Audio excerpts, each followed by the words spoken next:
Hi, I'm Hande the Dietitian, and welcome to Healthy Made Simple, where I show you how to make healthy eating simple. Happy holidays! I hope you're all having a wonderful holiday season. So I wanted to put together a video to show you a treat you can have around this time of year, or afterwards as well too, that's going to be lower in sugar and higher in protein, and that is my homemade chocolate pudding. I love chocolate. I'm a chocolate girl, and chocolate pudding is one of my favorite treats to eat. Now, of course, the store-bought version is not too healthy, and there are other healthier versions out there where people use avocado or dates to make it a little bit healthier, but I found that those recipes don't truly taste like a chocolate pudding to me. So I put together my version that's going to be lower in sugar. It has about a third of the sugar that the original recipe would have. It's a little bit higher in protein as well, thanks to the milk that we're going to be using to make this a little bit of a healthier treat around this time of year. Now, with the decoration of this, the one that I have in my hand, I put some sprinkles on top because it's nice and festive.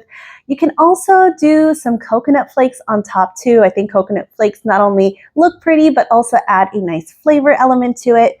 You can also add in some fruit as well too, such as some pomegranate seeds or maybe some slices of strawberries to make this both beautiful and even a little bit more delicious.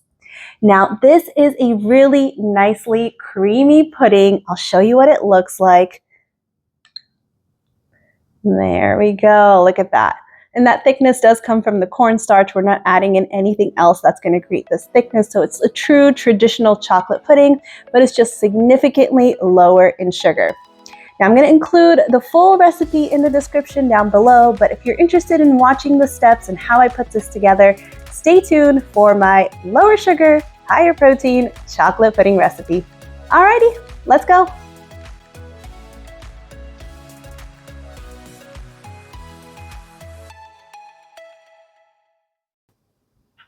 All right, we're going to start by putting all of our ingredients into this pot, and then we'll take it over to the stove to cook it. The first ingredient we're going to add in is going to be a quart of unsweetened soy milk. This is 32 fluid ounces. I'm going to be using this whole entire carton. Now you can use any milk of your choice. I'm using soy milk because that's what we use typically at home. You can do any other milk. You can do cow's milk or another dairy-free alternative. If you're doing a dairy-free alternative, I do suggest picking an unsweetened kind to help cut back on the sugar as much as possible. Or if you find that this is not sweet enough, then you can do a flavored or sweetened version to help increase the sugar content just a little bit. Next, I'm going to add in 1 egg yolk, half a cup of sugar, half a cup of flour, a third cup of cornstarch, a quarter cup of cocoa, and since I don't have a quarter cup measure anymore, I'm doing it in tablespoons, which comes out to 4 tablespoons. And I am using this Hershey's Cocoa Special Dark one. This one has a really nice flavor to it that I like. And there's the last tablespoon.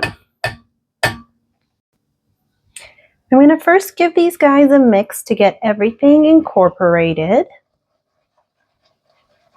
Once it's all mixed together like this, I'm going to stop and I'm going to take this over to the stove. I'm going to turn on my stove to medium-high heat, and then I'm going to keep stirring this until it starts coming to a consistency that's similar to pudding. It's going to start to thicken up. Now this process does take a little bit of time, so you need to be patient, and you do need to keep stirring to make sure that it doesn't settle and burn at the bottom. And as you see little bits like this that are kind of floating around, try to break them up. If you take the time to actually sift through all of your ingredients, you probably won't get these clumps as I do, but I am too lazy to do that today. So I just toss it all in, but it will end up all melting away and coming together. You just got to keep on stirring. As you can see, a lot of those little clumps are gone, just a few left, and you should have something that almost looks like hot chocolate at this point. And you just want to keep on stirring this, make sure all those little clumps are gone, and then it will eventually start to thicken up. So we want to keep going until we get to that point. At this point, you can see my mixture has really started to thicken up. It's getting harder and harder to stir it, and your arm is probably feeling it by this point too. Consider this your arm workout for the day before you get to have some chocolate pudding. Now, once it gets to this point where it's really starting to thicken up and get to that consistency, we're going to turn off the heat first, and then we're going to grab our butter and our vanilla extract. We're going to put in a tablespoon of butter and give that a good mix around in there. You can see it's really thickened up by this point, and the longer it sits, the more it will thicken up. So, but I first want to make sure all of that butter is melted in there. Next, I'm going to do 1.5 teaspoons of vanilla extract. There's one. And right about a half. And we're going to give that a good mix around too. And once you've got that all incorporated in there, your chocolate pudding is ready to go.